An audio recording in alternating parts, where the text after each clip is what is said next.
Welcome to the Please Me Not podcast, where we dive deep into the lives of people pleasers, former people pleasers, and anyone really seeking a meaningful life. Join us as we explore wisdom and insight to help you craft a life that aligns with your true self. Follow along, be open, and most importantly, take what resonates. So, today, not only is it the first podcast, finally doing this, you will also see how I introduce the podcast itself. I called it the Mindset Less podcast, and I contemplated on whether I want to keep it or not. And I am deciding to keep it because this will show you what it looks like to build something publicly and how we can allow ourselves to change without feeling shame or without feeling like, oh, I don't want other people to see this. So keep an eye out for that. This is what the direction of the podcast I want it to be. However, I left that piece in there, and we'll be talking to Harish, who I'll be introducing in the clip. Thank you so much for listening, for tuning in, and most importantly, thank you for taking the step towards your true and highest self. All right, with that, let's get it. Let's get it. Hey, what's up? What's up? What's up? Morning, good evening, good night, wherever you guys are at. Welcome to the Mindset Less podcast, where we talk about the difference between where you are now and where you want to go. The answer to that is mindset, particularly doing the inner work and how by doing that through mindset work, you'll get to the life that you want. And this is the first one. So, not sure where this is gonna go, how it's gonna go, but we've set the intention. And I'd love to introduce one and only Harish Sitapati. But before Harish, you go into it, I have a little blurb of my introduction to you, and then I would love for you to introduce you in your words. Sure. Sounds good. Alrighty. I went to Penn State University and moved into my first apartment sophomore year. And a few doors down was Harish. The funny thing is, I'd seen this dude before and never actually met him. And I always wondered, like, yo, who is this prick? Turns out, after meeting him, he might be weird, and I'm weird too, and that's probably why we connect. But he is nothing close to a prick. We became friends very quickly and had a lot of fun together, and someone that has supported me time and time again. After graduating with an industrial engineering degree, he went into sales. And while we haven't been in touch over the years, every time we did connect, it felt like we were back. And every few months or years that we would connect, he'd always be growing spiritually, financially, mentally, physically. And I'm super excited to have this conversation with him and also grateful to you, Harish, for being my first guest. So welcome. Thank you, Elton. Thank you for the warm introduction. Appreciate it. Yeah, would you like to introduce yourself in your words? Sure. Yes. Just kind of toot your horn, if you will. Hello, everyone. My name's Harish Sitapati. I'm an electrical engineer by degree. Elton mentioned I have a passion for learning. It's one way I keep myself busy and keep my mind sharp and offer the best version of myself to the world. I met Elton in the university, and it's been a while. We have been in the workforce for close to 10 years. I've been in Yeah. the workforce for close to 10 years, and it seems like it's a long time ago, but it still seems like yesterday. And those of you who have graduated 10 years ago, you probably know what I'm talking about. So yeah, it's been a pleasure to keep in touch. He's been a low maintenance friend. Not too much attention was required, and like you mentioned, we just pick things back up when we meet. That even though multiple years may have passed or months may have passed, there's always that connection. And those are the type of friendships that I believe are authentic and not forced, and wants to be cherished and cared for. So thank you, Alton, and thank you for your support during these years, and hope we can continue to maintain our friendship into the future. Of course, definitely. As long as we don't sabotage each other, right? Exactly. Yeah, I love how you mentioned like low maintenance, because that's exactly what it was. Like sometimes I feel like in friendships, like if I'm not talking to someone for too long, I'm like, oh man, like um it's like dying out or something, and there is this like notion of putting effort in, right? Like if none of us put effort into, let's say, having a conversation, then it'll never happen, right? So Right. there is that element of maintenance. However, it's low maintenance, right? So, but then whenever we do catch up, it's not like, oh, like, where have you been? I've been waiting for your call. It's like, no, we both understand that we're on Right. each other, like, on our own paths. And when we do connect, it's an awesome time. I agree. Yeah. One of the things I want to touch on, like you mentioned, is, being a continuous learner, right? So has that always been the case for you, Harish, or is that something that you've like developed into? I've been in a place where I knew nothing, and there was not much validation given to me in a social preference or in a family preference.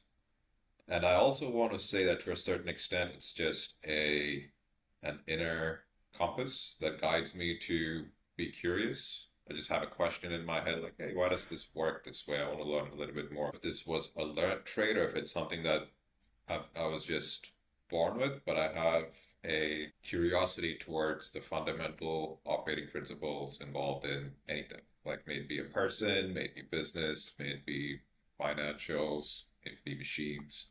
Mm-hmm.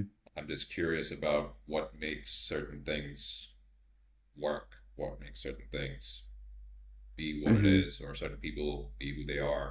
When you're in college or in early careers, you always wonder, what does the richest person or the most successful person do that we're not doing? What makes them the person they are today, right? And yeah, those are the type of questions that uh, can direct you towards further information. And Mm-hmm. when you review, and it, as human beings, we are just geared towards growth. That's just a fundamental trait that I Yeah. believe every human has. So yes, Yeah. that Me too, dude. Like, but I feel like a lot of us limit ourselves from that truth in a way, right? It's like, oh, right. like we want to grow, but then we honestly like we come in our own way. So okay, it sounds like it kind of started with you like looking at how you didn't get that validation early on from like social settings. Yeah, you can tie this Um, back into failure, like failure in social life, failure in your family environment, failure to get the validation. So it comes back to failure. And necessity is the mother of all inventions or innovations or actions, also, you can say, right? Unless there's a reason for you to do something, you're not going to do it. So you're not going to evolve as a mm, species or biological being. yeah, whoa, yeah. I think we're like diving straight into a deep end. Then we're getting to species. I mean, yeah, it's like evolution, right? Like, be it human beings, right? Like plants, animals, right? If you're not growing, like one of the things that I typically say is like, if you stop growing, you're dying. So yeah, I kind of see that, so that, I mean, but it's an awesome trait to have. I mean, it must have been hard kind of growing up with that, where, especially as a child, right? Like maybe like not having your needs met. However, it seems like that trait where you started to kind of understand why things were, the questions, right? Kind of the first principles, kind of thinking what it seems like has benefited you, like now as an adult. Is that a fair statement to make? Yes, I agree with that. As a child, I would agree with that. Not all the fundamental needs were met, and then you begin to question, why is this person getting these things, or why is this person's parent being able to provide better or not being able to provide better. And so Mm-hmm. the why is just asking those whys. That's what gives you the answers, and then you kind of have to be self-aware to listen to the responses that you're being given. Some there are different parenting styles, as you know. Indians are known to be strict, but even Yep. within the Indian group, there are parents who will be directed towards fulfilling every need of a child, and or keeping them strict under their control to be focused on a specific thing. But Mm-hmm. either in either case, the parent is involved to a large extent. And I can say that my parents traveled a lot or they were away for obviously career reasons and trying to provide us a better life. But me being put in a certain environment exposed me to have these kind of internal discussions and Mm-hmm. just drove me to be a little bit more self-reliant than most people around me, I guess. Mm. Self-reliance, right? Like, and that self-awareness, I think that's a really good piece you touched on. Because, like, even with me too, I remember when I was growing up, I don't know when this happened. This was like maybe like third or fourth grade that I found myself like I knew what I had to do, and I can't pinpoint when this exactly happened because I remember my mom telling others, be like, yeah, he just does like I don't have to like sit with him for his studies, he just does it. And I remember my friends too, like dude, like some of my friends like up until like sixth, seventh, eighth grade, like their moms would be like sitting with them, like making sure they're doing their homework. And that self-awareness piece came pretty early on that I was like, yo, I know what I need to do, so I'm gonna do it. And maybe now as we're having this conversation, it maybe came from a lack of unmet needs. Maybe like I was like, oh, in order to get like love, let's say, from my parents, I have to do these things. I have to get good grades, right? So that's the kind of route I went. Like love had to be earned as opposed to just be given. And I think as an adult, there's this like I felt this for a while, like kind of putting the blame, like oh you could have done a better job, like I got to deal with all this shit now.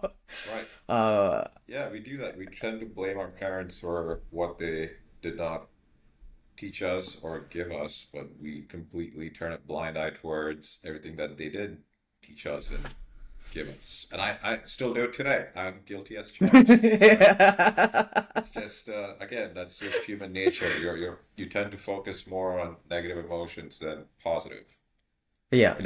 that is So true. it's That is true. There's this like Netflix documentary a while ago about social media, and it was like fake news spreads like six or seven times faster than like the truth, right? So it's kind of in that same right. vein that negativity is always up front, and that is, I guess, it goes back to our lizard brain, Your right? Like we're always your like scanning brain for is negativity. your brain is wired to look for threats, Mm-hmm. aka negative environments, negative situations, anything that can yield a negative response or Right, put right. you in a negative state of physically or mental environment. Mm-hmm. Yeah, because like before, hey, we had to like fight off tigers, right? So that made sense. But Tigers are now it's nasty. like going to the grocery store. It's like, oh crap! Like I have anxiety going to the grocery store. Like there's no tiger in the grocery store, people. But it feels like it, right? Like Yeah, you have to fight off the um, traffic. That's it. The traffic itself keeps grinding yeah. off. Oh, all the road rage too. That's yeah. You got to take it all on that, right?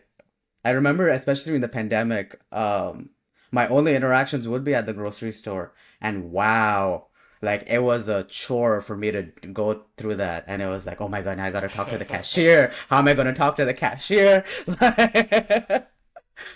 And that it's amazing, like, and then it's just amazing to see that that's what we do. Like, if you're not self aware enough, um, and I think one of the takeaways already that I have is just like our parents did the best they could, and I know I believe that because I also see the good, like there are times when like my dad taught me self-confidence in a way that I think it's like it's shown throughout my life as well.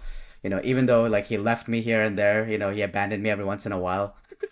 And that's the thing that I remember, right? But I also like make an effort to remember these things as well, right? So that's a really good point. That to even though there might have been some trauma, that they did the best they could, and then whatever we have now, whatever we feel within ourselves now, it's our responsibility. Hey, okay, I thought of our next topic actually, responsibility. Sure. It seems like personal responsibility is like, I don't want to touch it. I don't want to be responsible for anything. What is your views on personal responsibility? Again, it comes back down to some people have it, some people are born with it, some people are trained to be responsible to their parents, some people just never learn because either they've not been put in situations where they need to take responsibility or they just don't have it in them. right? It's Mm. multiple Do you think it's variables, yeah, you think it but could be a it's learned a very trait? important trait. Yes, responsibility can be a learned trait. I think it was a learned trait for me. Oh. You come to a point where the way I see it now, though I didn't see it before, I see, well, I think I had this idea back in university, but I see life as a game in a way. Like, let's say you're playing Doom or you're playing Call of Duty, not online, just a storyline, right? Hmm. Every time you die, you respawn, and then you learn something about that level, and you continue Mm.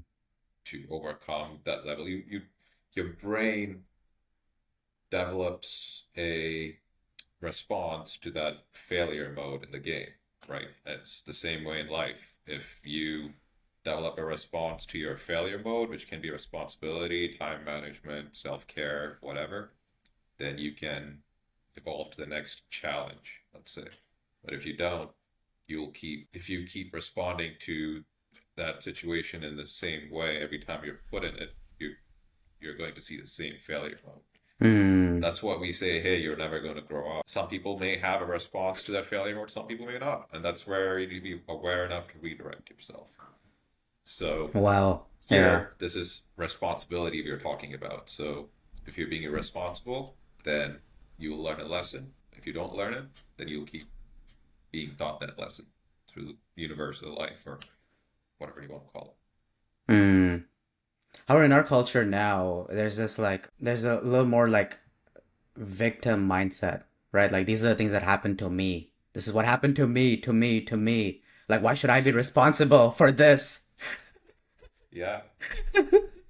Like someone else caused this pain in my life, so why am I responsible for this?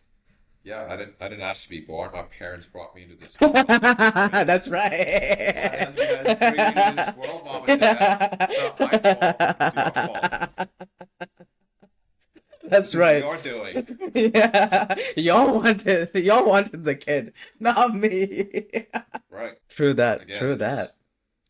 it's just what would you name that emotion? That emotion that makes you blame others instead of taking responsibility. Oh, guilt? No. Fear. Okay. Yeah, I have to Fear. look at that chart Yeah. too. Okay. Yeah, I remember you sent that chart over, and I was like, dude, I gotta keep this chart around because there's only a few emotions that I have in mind, and it's like I think it's a really good idea to always have that chart around to can actually pinpoint exactly what it could be. Well, it is Um, completely opposite of acceptance because you're denying, right? right. So you can tell that that chart it labels emotions based on energy levels, and this is a whole different Hmm. tangent. But just take for granted, or just take that the theory is for every emotion you have, your body responds in a specific manner, and the world around you responds to that response your body's putting out. And the bottom of the bottom emotion and the top of the top is peace and enlightenment. And in Hmm. between there are just various emotions where acceptance falls in the top half of the chart. So when you're not taking responsibility to a certain extent, you are in apathy, maybe denial, and therefore you're not accepting the situation. You're putting the blame on something else, someone else, an external situation, and not yourself. Absolutely. Here, yeah, I'm gonna get a screen share of this because it's really a wonderful concept here. So yeah, we should be able to see it. Yeah, that's right. So you're talking about yeah, at the bottom here we have shame and guilt, right? And then towards the top we have like the enlightenment piece. So yeah, you're kind of mentioning here that it's it's When it's you're in it's denial, right. I, what is the emotional state that person is in? One, they are not accepting the situation. You're blaming an Mm-hmm. external stimuli. That brings you Right. close to apathy. Mm. Oh, towards the bottom then, right? Yeah. So Correct. how would you say this translates into like into Life the behavior. conversation? Okay. Yeah, because when you start blaming someone else, your parents or your situation for whatever is happening in your life, you're not accepting that it is in your control to change the situation, or you have the control to change what is happening to you. Mm, When you blame others, you're giving away control to an external stimuli and environment. And it puts you in a state of helplessness because you don't think that you have certain responsibility over what is happening to you in life. You fail that's to see huge. that taking, you can take responsibility, change the way you act, change the situation you're in. That's a problem with Yeah. most of the biggest problem with the world. And when you say people are being entitled, I see this entitlement largely in the United States. This was also well explained in the book called Coddling of the American Mind. I forget who wrote the book, but it goes into why it's why it is psychologically damaging to reward someone for participation versus only rewarding people who are children who are good at something. Because in the US, you get rewards of participation. I never knew that before I came here, right? I thought Okay. you only got an ass kicking if you didn't if you didn't That's if your parents kicked right. your butt, you're socially shamed, Yeah. right? So right, where's out of five? Oh man, Whereas I in the hear you there. US, they give you a reward for just being part, which is nice, but you don't Yeah. understand the psychological damage that creates in the long run that leads to entitlement. Right. I mean, there's a notion of as beings, as a human, as as part of this world that we are not, I won't, not entitled, but we are worthy just, of like living. And however, that is different from entitlement, right? It's like, hey, just because I'm living, like, I want you to like give, give, give, right? Like, Right, I don't want to put the work in. I don't want to put the work. I don't want to put the effort in, but like, give me that trophy, right. right? Then Like, you're playing the wrong game. Don't play that game. If you're yeah, not playing the wow. game to win the trophy, then don't play that game. Um, yeah.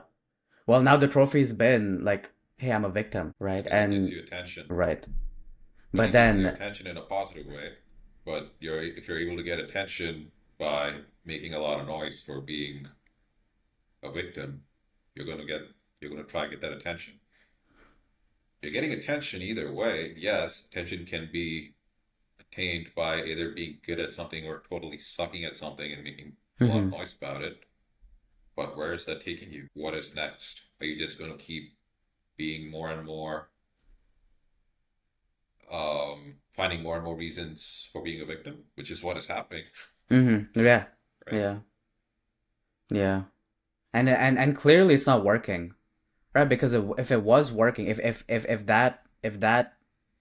that game worked, I would have believed that we would have been happier, right? Like, oh, It's if like, not. accepting like victimization and just being like, yes, you're a victim, we support you. And like I'm not saying, like, I do have to preface this, right? Because there's like multiple like varies of or like there's multiple levels to like this victim thing, right? It can be as simple as, hey, like for me, like my father like forgot or he picked me up late from school and that caused a little bit of an abandonment mood in me, to someone getting Yeah. sexually abused, right? Like, so there's levels to this as well. And we're not here saying either you or me, I would like, like, please correct me if I'm wrong. Like, obviously not. Like, we're not here saying that what happened to you was your fault or that being a victim of that situation is like, like fuck that shit. It's like, no, like we understand that, but the only and I'll say this from Andy Frisella, and one of the things he like beautifully said was the only nobility in victimhood is overcoming it, right? And Exactly. that seems like right, and that seems like exactly what you're saying, right? It's like, hey, towards if you look at that chart again, it's like we're talking about this like apathy and shame, and that creates this initial or it creates feelings in us, and then those feelings in us is what drives our behavior, right? So if those feelings in us drive our behavior, then no matter what we seek from outside, we're always going to be on those lower frequencies of life, and then we won't be able to experience the actual joys and enlightenment of life. Correct. you by like you said, you can continue being the person who got raped, and it's a very bad thing. It's a sad thing if it happens to anyone. And you can gain all the negative attention you want, but you are keeping yourself at that state. You're as much a part of the external environment, and the external environment is as much as a part of you and your internal environment. You're not separate from each other. So the state that you're in is what's going to be reflected back at you. Everybody's going to see you as a victim versus someone who overcame what happened to them, right? And just going back to what game you're playing, yes, you're winning the game of getting attention, but is your life progressing in the right direction? Are your relationships progressing in the right direction? Is your if your end goal is to get attention, you will get attention some way or the other, Mm-hmm. right? But is that your end goal? Because I don't think you can do much with just getting attention, right? Yeah. What is a good end goal? Because I think that's also something like, like I struggled with for a long time too. Like I thought it was like, like for me, like chasing everything external, right? Like getting the 9 to 5 job. Like I was an international student in the US, right? So it was like getting that US job, getting the green card, like the American dream, but I'll say this, dude, like as I was moving through that ladder, I mean, don't get me wrong, I did get kicked out of the US later on because of the whole visa thing. But even before that point, as I was moving through that, my internal state was like the worst it had ever been. Like, and it just kept progressing in that direction. Right. So like, like what do you think is a good like end game then? Or like that end goal? I think it's going to be different for everyone. The society definitely wants you to think that having materialistic success is the end goal. That's something that most commercials, movies, storylines kind of portray. For me personally, it's peace. And again, I'm not someone who made myself up from ground zero. I definitely had parents who were in a lot more of a disadvantaged situation than I was at their age, and they laid down a good foundation for me. But that allows me to look at life at a big with a bigger picture. I don't have to struggle the same way they did, and that gives me the freedom to look at things in a different way. For them, it was money because they didn't have anything when Mm-hmm. they were growing up, and that's a certain trauma that they kind of worked on. So they will save every penny, even though they're well off now. It's just ingrained in them, and they want to keep saving for the rainy day. And I'm like, you guys are towards the tail end of your life right now. It's about time you stop and change that mentality, Right. right? Right. So again, it may be a conditioned thing that you never had when you were a kid, which can be peace, which can be love. So Mm-hmm. for everyone, the end goal is different from each other. So it's hard to say.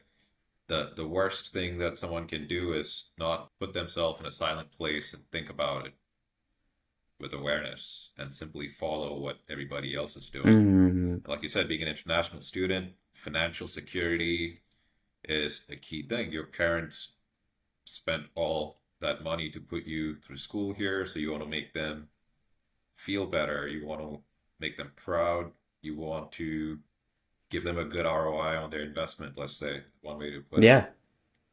And Yeah. you don't Absolutely. you do that at the cost of many things. Your sleep, your internal turmoil, yada yada, and that's fine. As long as you're doing it in an ethical way and you realize that that's the game you're playing. You want to make your parents proud. That's what you want to do, and that's what it's going to take, right? You may get a reward. That's a totally different thing, but you just need to be accepting of those things. It's definitely challenging to be here away from parents and away from the support system that you grew up around. And my hats off to my friends, to you, who have been able to do that. Even though I came from India, I had moved with my parents. Mm-hmm. And to a certain extent, I think just being away makes you more resilient as long as you're not playing that victim mindset and Yeah. accepting that this is a situation and I want to develop the skills to grow and not be in a victim mindset and make the most of the opportunities I have versus what I don't have. Yeah, the acceptance piece is huge. And Wow, you touched on like so many like good things there and like so many golden nuggets. But I guess like I want to visit the making parents proud thing, especially like brown people. And this probably goes into other communities as well. But I think like the specific brown people, like because like we're like we have experience in that specifically. Yeah, for me, like a huge part of it, especially coming to the U.S., like you mentioned, like they invested, their resources into me, and at first it was guilt, right? It was like, whoa, why? And I knew how much they were spending as well. Right, and it's a lot of money, especially like like so I used to live in Saudi Arabia. It was a lot of money. So the first like while it was just like guilt that was like, oh, I that didn't allow me to have a good experience in college because of the guilt of, wow, they're spending so much money. I hope it's worth it. And I remember at one point, so I first started as a computer engineer, and I sat through like my first computer science class, and I was like, oh fuck no, like I can't be doing this. And I legit walked out of class, and I was like, dude, I gotta find something else. And I was like, hey, maybe I'll do like business. And then I told my parents like, oh, I don't want to do computer engineering, I want to pick something else. And then they were like, oh, like what are you gonna do? and I, and I was like, maybe I'll do business. And my mom was like, yo, we didn't send you all the way across the Atlantic to do business. Yo, no hate to the business majors, all right? So, Yeah. So that to find, I was like, okay, I gotta do something else. And I remember connecting with you about like electrical engineering, and you're like, dude, like yeah, if you want to, you can, but it's it's a beast of its own. So I was like, okay. And then I got into industrial engineering, which was like this like perfect blend of like business and engineering. But that proud thing was playing in my mind, right?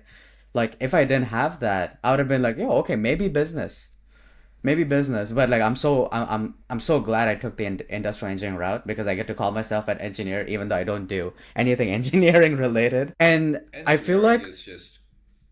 Go ahead. yeah, no, no, so yeah, so I feel like a lot of us, especially like brown people, right? We're stuck in this like making our parents proud as well, right? So that's where that external, we talked about how we look at external things, like, maybe like among brown people, it's that, right? It's like I need to make my parents proud, which is why maybe I'm going after these things, right? And it's Sure, almost like a lock. it is. So, yeah. And from what you said, you went into your first computer science class and then you walked away. That's a good response, right? You realize that that's not for you. That's a good response. Some people don't do that. They still stick with it and go through with it and either become shitty computer engineers or and hate their life and wonder why they're doing Mm-hmm. something, or they respond like you did, or they just don't make it through. And engineering is it doesn't the term engineering means you're using the natural sciences to solve a problem or create something new. So yes, industrial Mm-hmm. engineering is part of engineering. So you are an engineer. Don't discredit yourself. Thank you. Sure. And again, going back to your emotion that you felt was guilt, I felt that too, right? But what was your response to it? It drove you to be better in some way, improve, right? Mm-hmm. That is the response that your body signaled for the environment you were in. And based on that response, you acted to bring your emotional state or your surrounding to a more higher level by finding something that you can, let's say, have joy in learning and doing, right? So Mm-hmm. that's your response. Yeah, I hear you. that's how we evolve. How have you been able to overcome that lock of making your parents proud, or have you come like out of it? I did have that guilt through college. Mm-hmm. Electrical engineering was something that I found interesting initially, and when when we both went to Penn State University, and Penn State has a program where you go 2 years in a satellite campus, then you transfer to the Mm-hmm. main campus. I wanted to be an aerospace engineer. I liked airplanes and rocket ships and all that stuff. So I wanted to be focused in that area, but my GPA was not good enough to get there. So the next best option was electrical engineering. It had a very broad scope. You could have a lot of opportunities if you got through that major. And that was my primary focus and reason why I did that.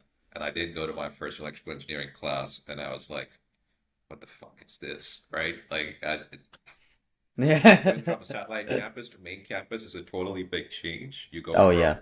10,000 students to 60,000 students, and professors in main campus don't give a lot of attention, don't give the same attention that you get when you're in a small school or a smaller campus. It's a lot more challenging.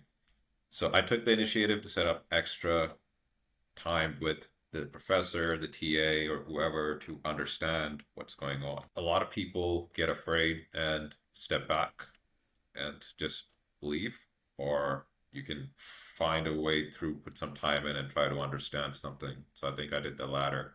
That said, I did not graduate with glowing EE degree and colors with the GPA. Just made it through, and not without the help of a lot of friends that helped me get through. So definitely not my natural forte, but I kind of pushed myself through it. Hmm. And that said, Elton, here's a question. How much of what you learned in school are you using today? That's a really good question. Less than 25. Exactly. So Yeah. from what I can take away is most of, and there are people who are experts in their field because for them, they love what they do and they really understand those degrees, but a majority of us don't.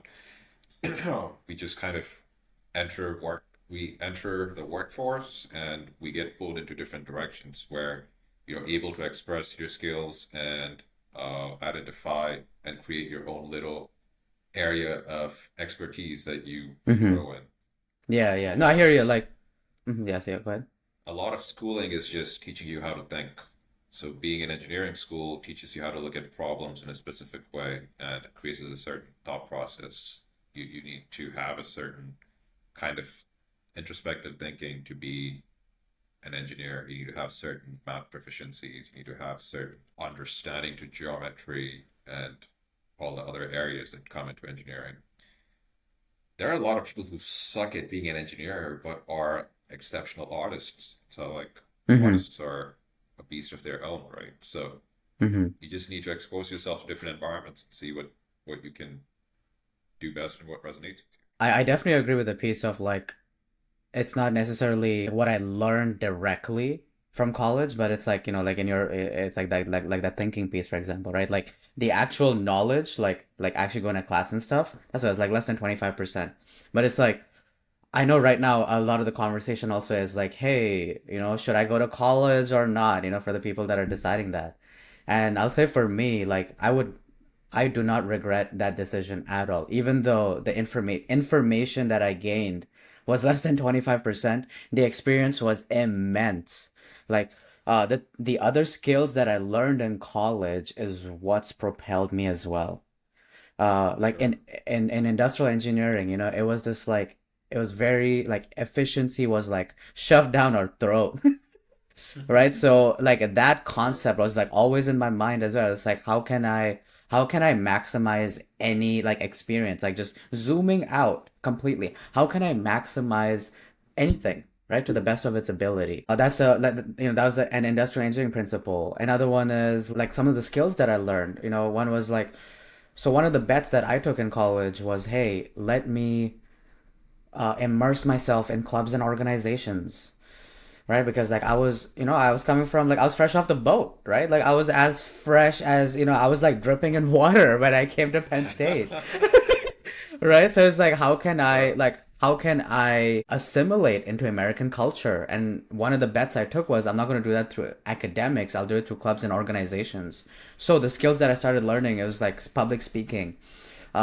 I talk about this all the time, like how public speaking used to be like it was my weakness. It was like the thing that I was like I will never be good at it. It is my worst enemy. And now, like how many ever years later, like it is one of like my LinkedIn tagline or my Twitter, my X tagline has public speaker in it, right? And that journey wouldn't have happened if it wasn't in college, and not because of the classes, but because of the clubs and organizations, right? And then even like friendship building as well, right? So like these skills that I learned in college, like it really helped like propel me forward. And you don't realize what a privilege that was to have that experience because we don't know another way of life.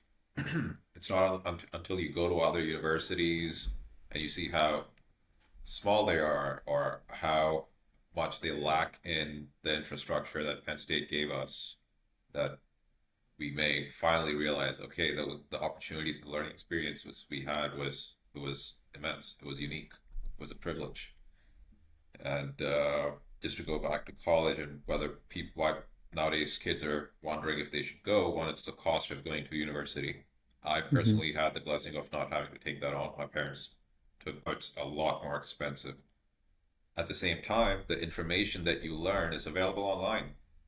My last 2 years of the university engineering degree, most of I didn't make it to class for reasons I don't want to talk about right now, but most of the material, and when I did make it to class, I didn't understand what the professor was saying because they were trying to squeeze things into a 45-minute session. But there's so Mm-hmm. much information available online that I spent a good chunk of time just watching lectures online from a different university, right? Fundamentals of math, fundamentals of physics don't change. You can learn that anywhere. You can learn that online. There's just so much access to information. What colleges do give you to a certain extent is the branding, right? Penn State, Harvard, Ivy League, A schools, B schools, the social network that you mentioned, the social skills that you learn. That's not something they mandated you, that's something you learned yourself. So colleges have a ability to separate, allow yourself to be distinguished within a crowd. That's one benefit of going to university. Schools and colleges also only teach you the skills that is needed in the workforce, and the life is not workforce. They Mm-hmm. don't teach you the skills that you actually need to learn to live, like financial skills, how to manage your money, how to what is an IRA, what is a investment account. All those other skills are something that you would have to be curious about to learn, and those are skill sets you actually need to survive in this world. Yeah, like for money being such an important thing, like we sure as hell don't learn a lot of things about it in college or in school. Yeah, Um, they're exactly. yeah. So, one of the things too is like, how has mindset played a role in your life? Mindsets, everything. I got into okay. I was a very fat kid when I was young. All right, and it was partly due to, even though it was done with love, it was partly due to negligence from my side of people helped, who nurtured me while growing up. They fed me a lot of food, which is not a bad thing. People grow up starving, but maybe they were not that well versed in nutrition. And the feedback that I got from the external world was that I was fat. And I was like, is it something wrong with me? Is it a health issue? Is it what's going on, right? But then the more I thought about it, I just realized I was just fed a lot. I just kept eating a lot, and it was a trait. It also became a way to fill emotional holes. Oh, I now you're had heading to, deep. yeah, because I feel like you're I coming at me too, Harish. you don't realize it till you realize it. When I was young, when I was fat, so socially I was not that well accepted. I was the slowest kid in class and all those things. And I also moved around quite a bit because my father had job transfers. And moving is not easy. You don't realize it when you're a kid because you can adapt to it quickly, or they say you can, but it definitely leaves a psychological impression depending on how that move goes. For me, it was moving from Tamil Nadu to Bombay. This is two different parts of India. And those of you who have not been to India, India has, you go from one state to the other, you're in a different world, right? Yep. Languages are very different. So I had to learn a whole new language, which meant that in my third grade, there was an extended period of time where I couldn't communicate with peers at my level, and I was seen as an outsider. Again, that goes to having to learn. So that's a mindset that was ingrained, that or a habit that came into being because I had to keep learning new information. I had to learn a new language now in third grade. So that's something that I had to do. And during that period of time, I got shamed for being fat because I was the second fattest kid in my grade. And that left an emotional hole because just imagine being shamed by your peers for multiple Mm-hmm. reasons. One, for being from a different state, now for being fat. And just as I was establishing myself in that school after being there for about 5 years, I had to switch schools again. So now I went to a So new yeah. school towards the last few years of being in school, being a fat kid, and people from South tend to have darker skin, and Bombay's in the North where there are fairer people. Hmm. So I got picked on for being fat. I got picked on for being dark. I got picked on for having a funny name. Wait, you got picked So on for being dark? You're not even that dark, dude. Like, damn. Okay, shit. well, in India, it's hotter and the sun's out much more. So if I go out in the sun, I get tan fast. So Oh, I compared hear to other countries, you. yeah, and it's just another reason to pick on. Oh. My father didn't have a father, so he missed out on certain things that fathers teach their children, like how to be a man per se. So he that's something that I did not learn as being a kid, how to stand up for myself, how to fight, and that pissed me off Hmm. because there were kids who were teasing me, making fun of me, or hitting me, and I couldn't stand up for myself. So those were again necessity is the mother of all invention. So those are the things that kind of made me want to learn how to defend myself, made me want to go into the gym and change the way I look, made me want to do all these things. So for everyone, there it may not be you being bullied by your environment. It may be something else that is you're lacking in. So as long as you're aware of what it is that you're lacking in, and if you have the willingness and the curiosity to go change that within you, you can definitely do it. But it all comes down to I know this your question was about mindset, and Yeah, like I mean, and like you're like hitting the right points. It's just like, do you remember a specific time where it was like, oh, okay, I gotta flip the switch, right? Because like you mentioned like you went from place to place, and like the same thing was repeating, right? The same pattern was repeating itself until Mhm. until you took charge, until you're like some like that light bulb switch, right? So it's like, can you pinpoint when that was like, hey, I gotta do this now, because it's like the pattern is like it repeating was itself. it was in 10th grade, I want to say, or 11th grade. I just didn't eat. I just went all like I was eating a biscuit a day and an apple, and I lost quite a bit of weight doing that. And then I realized that hey, I can actually do something about this. I can go to a gym, I can train, I Mm. can make myself look better, and yeah, those are the things that I started doing. For everyone, it hits at a different point. It all comes down to how aware you are. Some people may be just ignorant about what's, or one, play the victim mentality. They may never expose themselves to that environment again, right? They'll just avoid it, kind of. Oh, that's Mm. practicing avoidance. They'll just look away. They'll they will label it with something that they should. It's a negative emotion, which is just push down rather than facing it and confronting it. They just kind of push it away. So that's something that I did not do. I confronted it. I don't know if it's something that I'm just born with. If it's a shitty situation, I just embrace it and feel shitty for a while. Just being in that situation, you have an internal dialogue or a voice that will provide you to a certain path of progress. It's also a form of entropy. So yeah, it all comes down to acceptance and not avoidance. Mm. Acceptance and not avoidance. I mean, if we accepted more, oh, we'd have such beautiful lives.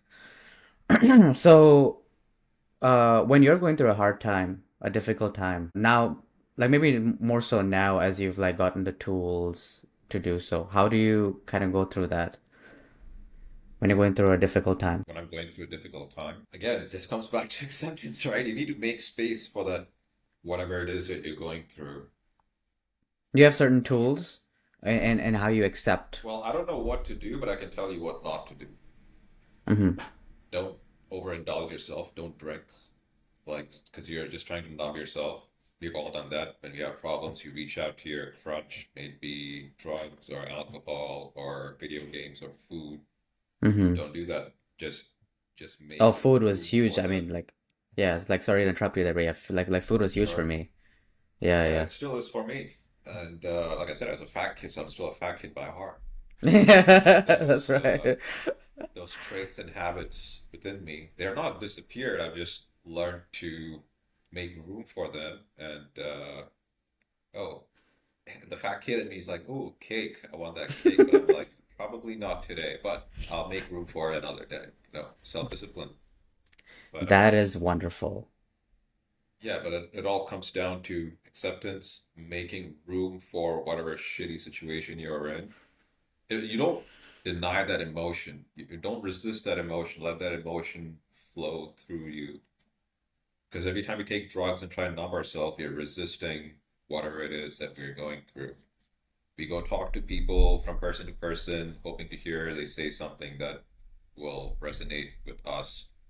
But I think each individual has the key to unlocking the success that they need in life, unlocking the door to the next level if they are self-aware enough to listen to what their mind or body is saying and not do self-destructive things or exhibit self-destructive behaviors. Wonderful. And you touched on a really good thing there where it sounds like you're also reparenting yourself and you're reparenting the fat kid in you as well, right? You see that cake and you're like, "Oh, I want the cake." Right? Like, "Hey, I'll make space for that."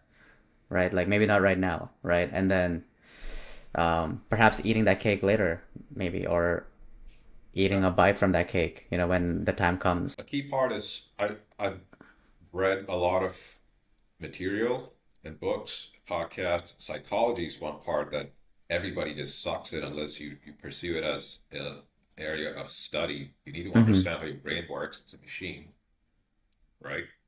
So Jordan Peterson, books on psychology. These are the things or the tools that kind of, hey, this book told me that this is when someone feels this way, they act this way. And you're like, hey, I'm feeling this way and I'm acting this way. What is it that psychology says that the person should do, should not do? And then you can imitate that behavior. Learn from other people's mistakes. You don't have to reinvent the wheel. The wheel's been made. You just need to learn how to make the wheel. So again, it comes back to learning. You need to grab new information to process whatever situation you're in and go to the next level. How about the pandemic? How has the pandemic, or like, what did you do during the pandemic, and how has that shaped you? Pandemic was a very interesting time in my life. Going into it, I had a girlfriend. Coming out of it, I did not. I And think that's a story for a lot of people too. yeah, pandemic was a reality check for everybody. For some, it was a blessing. For most, it was a curse. But again, you're just being exposed to a different environment that you've never been in. Going back to me personally, I just stopped doing the things that made me the person I was when I met my girlfriend. So, and I didn't realize it till we were halfway through the pandemic. Things had changed, and I didn't do them because one, I was unable to do them. Like I couldn't go to the gym, I couldn't maintain that routine. It was a struggle because the internal struggle is that you're no longer able to practice the routines that you were practicing that made you the person you were. Mm, Therefore, the habits and patterns that you're exhibiting today during the pandemic is changing you into someone else. Correct? right. What are you changing into? That is actually the period where I realized that you cannot less rest on your laurels and everything is changing. You're changing every time you change a certain behavior or a habit. Yeah, my girlfriend and I grew apart distance wise as well as we didn't see each other as much and all that. And then your insecurities come out. And I was drinking a lot because there's not much to do. So I was drinking like a bottle of wine. Mm. Let's just say it put like most people were. It took me to a very, I guess, dark. I don't want to say dark place, but it made me indulge in certain habits that I would not have if I was locked in a house, and it made me a person that I don't want to be. And I realized that, and then it helped me myself, right? So Did you realize that that's during the cycle. pandemic? as well, or it was like after, like once the Well, lockdowns even kind when of. I was in the relationship, I did realize that something changed because I did notice that I was a little bit more on the edge. I wasn't as present as I used to be. I was a lot more reactive, needy, and all that. I just didn't know that. I just did not have the awareness to realize that it was because of all the habits that Mm, I'm not able to exercise anymore, right? Again, that I wasn't completely aware of all the other things in my head that presented themselves when exposed to those environments. So there are still a lot of unresolved mysteries in my mind and behavior and character traits that manifested during that pandemic that I had to, all right, I behaved this way when I was exposed to this situation or behaved that way. I need to, mm-hmm. should have probably not done that. Should Yeah. probably, after the break, and we broke up, and it was not a clean breakup. And there was actually a good period of time where I said to myself, I don't think I should be around people. I'm not good for the world. So let Mm, me take a break and reflect and do some maintenance, emotional and mental, and then see how things go. So again, it comes back to taking responsibility, being aware of what's going on, and the willingness to accept that you were wrong, and mm-hmm. the awareness to realize there's information out there that you can reach out to learn from and grow. Wow. Yeah. And I mean, this ties into How starting the about journey yourself, within. Elton? Tell me about your Yeah. pandemic experience. Oh, I mean, it's my pandemic is exact like the fruits of what I'm seeing now and what you're seeing, like having this conversation stem from there. Like, like while it was a blessing and a curse, it was more so a blessing for me. Because I was heading down a very dark path in my life before the pandemic. In 2019, I was in India, I was in Goa, right? I had to leave from the US because I didn't get the visa. And then I ended up working there for a little bit, and then I stopped that job. And I was just chilling. I was like chilling. I was like smoking weed. I was eating, and I was just on my ass, like plain and simple. I was like, I told myself I'd start a business, and I didn't do that. But then I realized, okay, I have to come back to North America, and then I did. And then I had 2 weeks at my new job, and then the pandemic hit, or like the lockdowns came into full effect.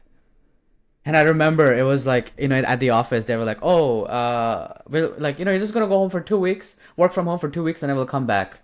It's crazy how 2 weeks ended up being 2 years. um, and I was like, wow, I don't know how I'm gonna do this from home, because it was a pretty demanding job as well. But I was like, it'll work out. And when it started off, it was amazing. It's like I was like chilling at home and like working, but not really because it was a new job. So I was still training. So I wasn't really doing anything. And slowly but surely, because I was spending so much time by myself, because see, I was in a new place, new country, new job. I like genuinely didn't have anyone. I could have had two work colleagues, but then this is where that self awareness kicked in. It's like, hey, Elton, you've been wanting some time by yourself to kind of figure out life, to figure yourself out. This is it. This is it. And then slowly I started taking that time. And a lot of dark, like I had to metaphorically open the closet, look at the skeletons, and I couldn't leave. It's like I sat there with the skeletons. And over the course of that 20, I started like cleaning out the closet. I started like cleaning the skeletons out. And it's crazy because I wouldn't get into the physical illness. But at one point, so one of the things was I quit smoking weed for like 3 months intentionally, right? Like I had it in the house, so it was more so like I intentionally stopped. And by the second month, my body was fighting me.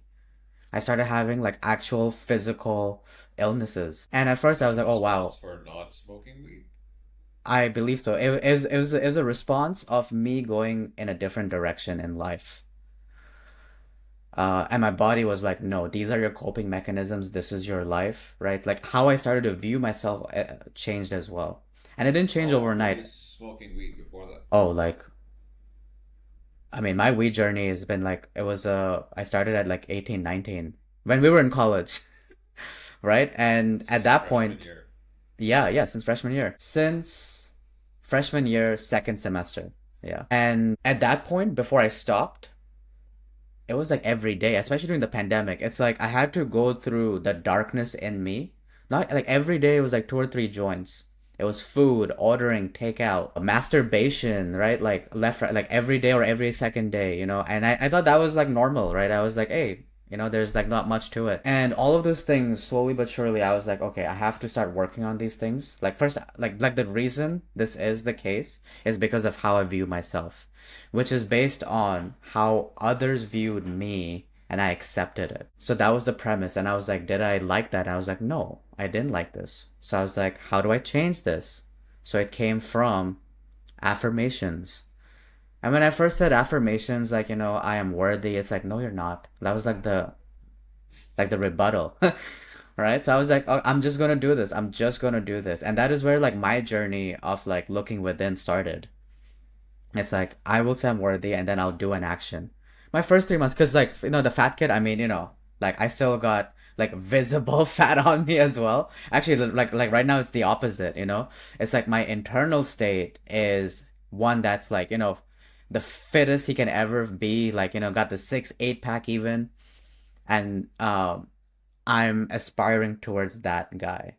Right, but before it was the opposite. Right, it was like or actually like before it was both. It was like I know I'm fat and I'm also like it's manifesting that way as well in my physical reality. And that's where the work started, right? So it's like I knew. So I have a journal, and in my journal for the past 5 birthdays, it was like, "Happy birthday, Elton. This is the year that you get fit." 5 years, the same thing. You're talking about the game, right? And learning the lesson. No, I wasn't. I would just write it down and then just continue doing what I would do. And then that's when I was like, okay, like this has to stop. It has like I have to try one more year, properly try. And if it doesn't work out, that's it. That I was like, I will be fat. I will be fat if after this one year it doesn't work out because I've spent 5 years talking about it, writing about it clearly. And this is the amazing thing of journaling. Not to sidetrack, but I was able to see that, and seeing it was like whoa. And then I started like three, like I don't remember. I was like I'd work out 3 days a week at home, no time limit. The one day, I shit you not, like people think I'm exaggerating when I do this, when I say this. The one day I was like not, I was just like I don't want to do this. I don't want to work out, but I had to do it because if I didn't, like the next week would start, and then the thing that I told myself of doing 3 days workout would have failed. So I was like, okay. And I worked out for 5 minutes, dude. I did crunches and I did a few push-ups, and that's it. That's it. And I was like, oh, I worked out, right? And I felt like a fraud, right? I was like, dude, that was the workout. But I was like, yo, maybe. But I told myself I'd work out 3 times, and I didn't know what I was doing at the time. Like fast forward now, 20. I have done 30-day workouts, 7 days a week, 2 workouts a day, Impressive. right? And people look at that now. Thank you. People look at that now and they're like, oh, yeah, but it's like, yo, you didn't see that part. You didn't see the part where it was like, yo, I did the smallest step I could take. And now in hindsight, I was building trust within myself because that was the thing, right? I would say I would do something and I wouldn't do it. It's like, dude, if let's say I came to you, right? Let's say today we were like, hey, we're gonna meet at 9, and I show up at 10. I'm like, yo, okay, I'll make him an excuse. Next time I do the same thing. I do the same thing. I do the same thing. Will you continue trusting me with time? No? No. And that is the same way with our bodies and with ourselves as well. Exactly. Right? So yeah, and so that was my journey, dude. I mean, and then so it was a dark time, but it was needed. Yeah, cool little persistence folly till he becomes wise. So that's one lesson there. Two is trusting yourself, right? Mhm. That is very important. Nowadays we live it. There was this video that was circulating where it's like fake it till you make it. There Mhm. was a TED talk, a psychologist who kind of tried to her intentions were good, but I think a lot of people who watched that video took it the wrong way. They just faked it but didn't do any work to back up that faking to become what they were trying to become. Right? So they're just faking it and just faking it. And yeah, Yeah. they don't make it. So you see a lot of that nowadays. Being able to trust yourself is a very important thing because Yeah. you are the only person that you can actually completely the only person you actually completely know and can trust. So if you cannot trust yourself to exhibit the behaviors and carry out the things that you want to, it's again a habit to carry out the actions that need to be carried out, then you're going to have a tough life. A lot of people can't trust themselves. I don't even Mm, know what that feels like, mm. I, I, right? I know exactly what that feels like, right? Because I deeply didn't trust myself. But there was that voice that was like, you're gonna, something's The gonna change at some conscience, point. Right, right? yeah, it's like you got this. Like that little bit of fire was still burning a little bit. It was like simmering. It was like kind of wavering a little, but it was there. But dude, that was me. Like, and it's the coping mechanisms that allowed me to like move forward. And those coping mechanisms ensured that I didn't listen, right? So, dude, the voice, like, we can be our own worst enemy, and most of the times that's what it is, or we can be our best supporter.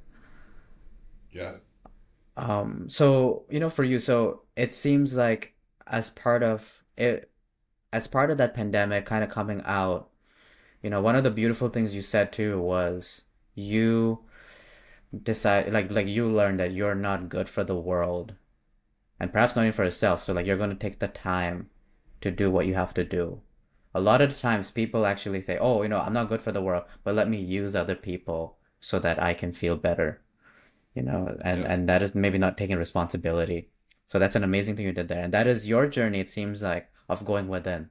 So how has going within changed or improved your life? Obviously, these were not certain things are just inborn traits that direct you and just having the awareness to listen. But a lot of it has to do with the information that I had access to, right? You had access to someone like Jordan Peterson. This is the period Mm-hmm. when he was kind of blowing up in media.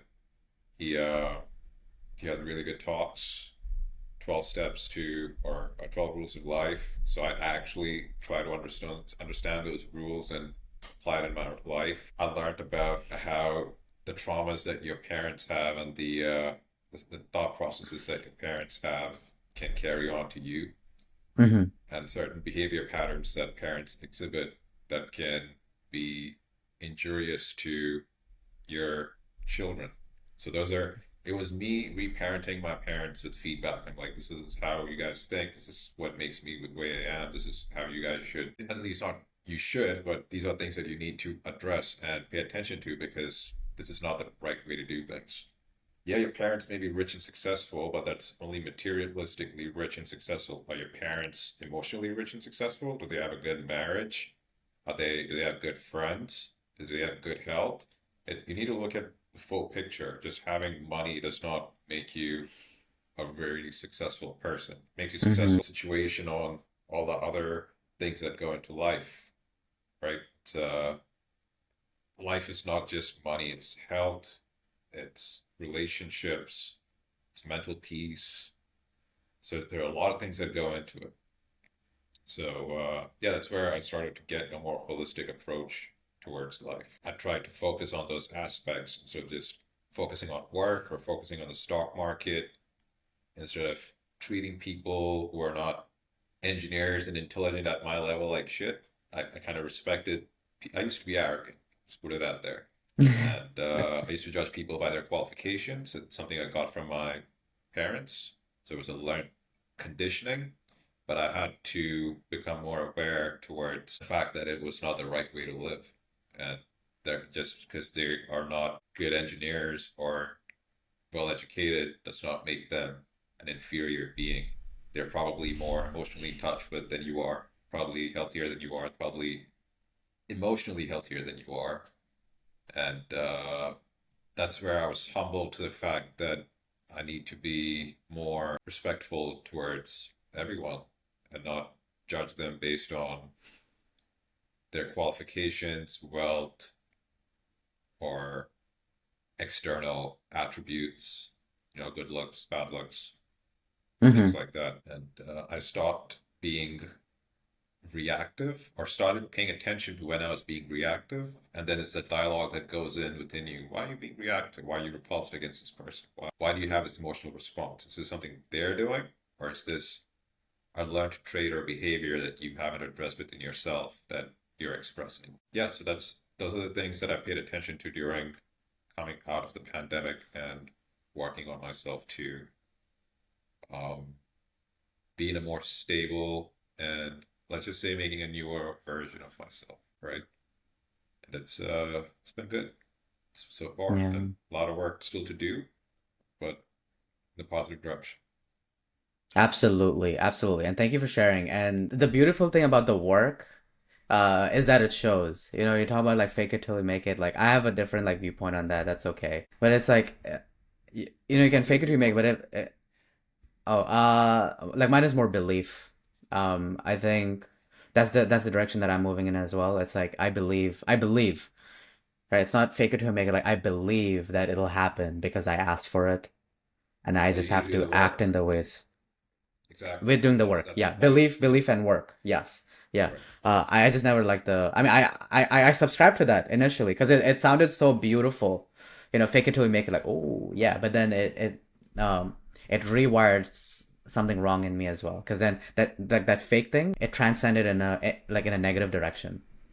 So, for me, it's like believing that I can and then acting based on that, right? The actions that I take will get me to the life that I want. You know what is the Um, best financial story to fake it till you make it, and actually just keeping on faking it even after you made it? That Jessica Holmes or something Holmes, that lady who started that genetic engineering company in Wall Street. Do you remember that story? oh, Theranos? Theranos, yes. Yeah, yeah, yeah, yeah, yeah. That was a complete I'll fake it to make it Yeah, yeah, thing, right? absolutely. Oh my God, that was. Oh my God, I would say she that's the even best changed her example. voice.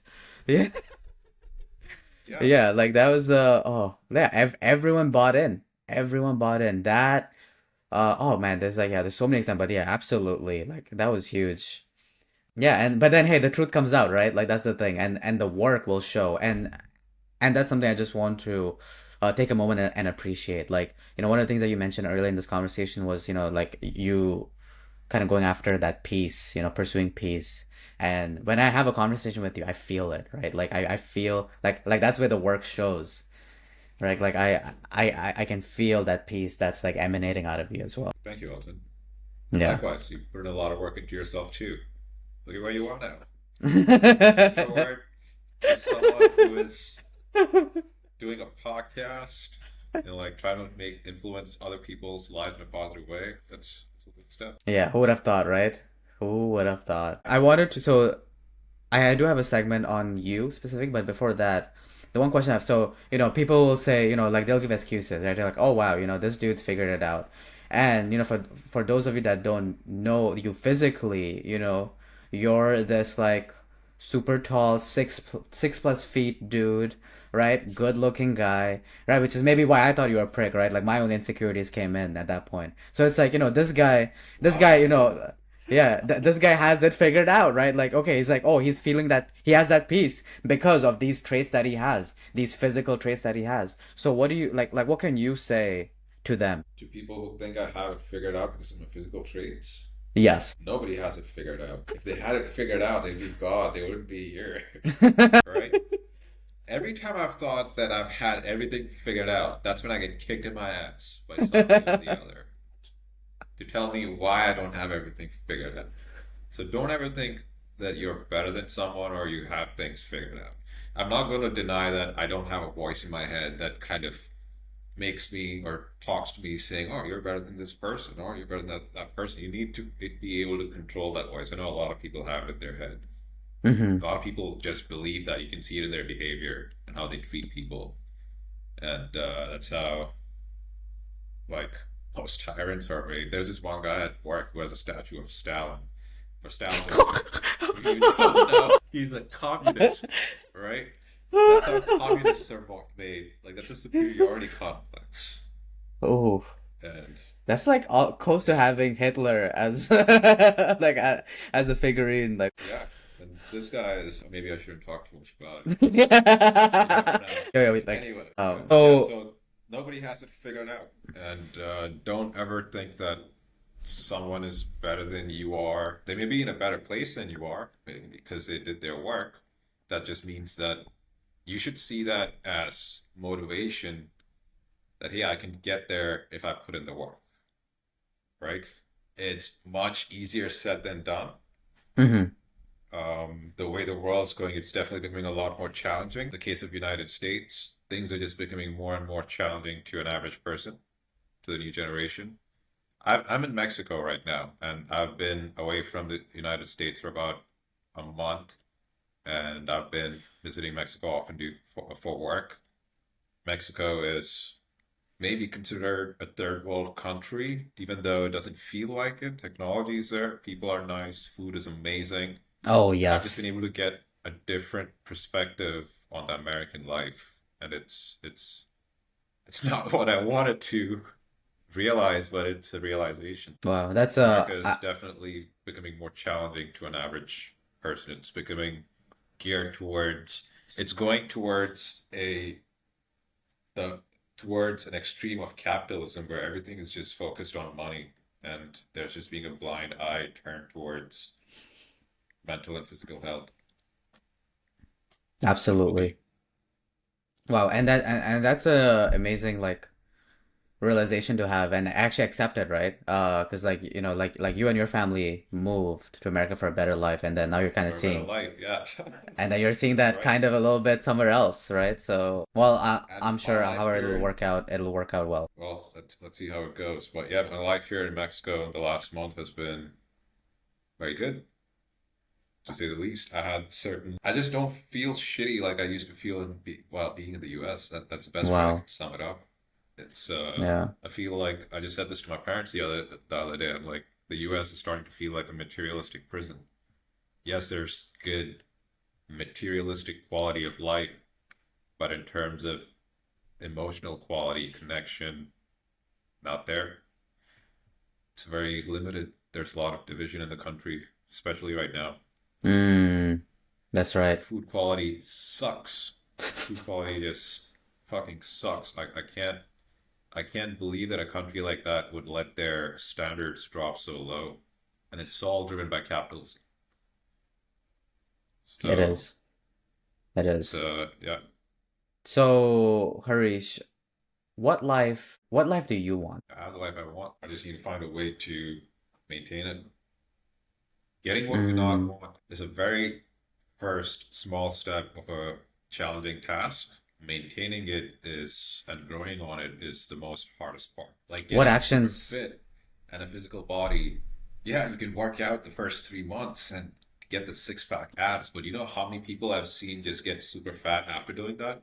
For them, it's just a checkbox, right? Hmm. In my life, I was able to get six pack abs, and then they go back to what they were doing or like different habits. But being able to maintain your physique is a totally different ballgame.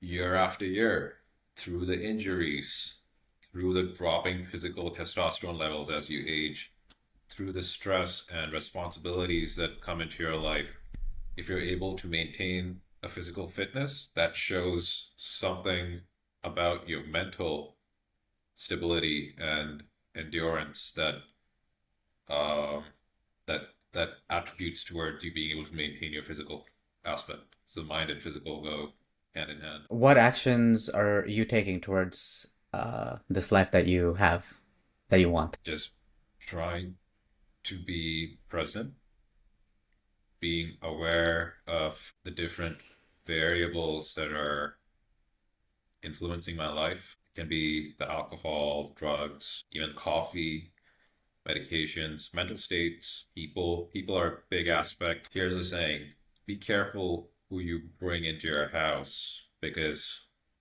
if you bring a cloud into your house, you will turn your house into a circus. So people are very complex. And as we age, we need to be very careful about the people we connect with. A suspicious person by nature. I had to work on that and become less suspicious of people. but to a certain extent, that's benefited me, I want to say, because it kept me away from people it only let in. It was like an automatic filtering mechanism. But yeah, just make sure you engage with the right people. Mm-hmm. Wonderful. If I can pass on a growth point, then it sounds like that suspicious element, right? Like, I get it, and I have, as you know, allowed time and time again clowns to come into my house and make, yeah, it's like it ended up becoming a fucking circus all the time, all the time.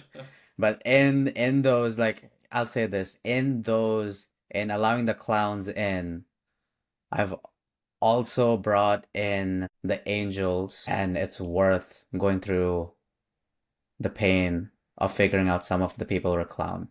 And so something may perhaps I would Maybe like that's the to, way that you're learning your lessons. yeah, yeah, like, and I would love to pass on to you from that skepticism point is that trust, like trusting yourself to be open with someone and then getting the information if they're good for you or not. Because that's something that I've been looking at, like, hey, just because someone else did me dirty, I can't look at this new person with that same lens. It's not fair to them, even though it might be painful to be as open as I can with them, right? Like listening to my body as much as possible. So that is done through exposure therapy. So if I can kind of give you that kind of growth point, Sure. that's kind of what I'd give. Yeah. You just know when someone clicks. Like when you're 32 years old, you can just look at patterns. Some people you just connect with easily. Some people Mm-hmm. you have put in force, actual effort to maintain relationships. It doesn't work. So anytime I need to, relationships are investments. It needs to be equal on both sides. So anytime you see yourself investing more than another person, you need to stop yourself. You need to be aware enough to stop yourself. It applies for man to man relationships as well as man and female relationships, Mm-hmm. which tend to be the more challenging ones to control yourself. But you know, I hear it's you. facts are facts. Yep. And well, I think this is a good place to stop for today on this first ever podcast. One of many. And so, Harish, thank you. Thank you for your time, your friendship, your support, and most importantly, your belief. I believe you are on your path. You will live a good life, and I am excited about your journey as well and seeing where it's going to take you. Well, thank you, Alvin. I appreciate that, and I'm happy to see that you have evolved as much as you have and been able to kick your inner demons out of your head, progress in the right direction. Thank you for the good words. I hope so. I hope I can maintain and grow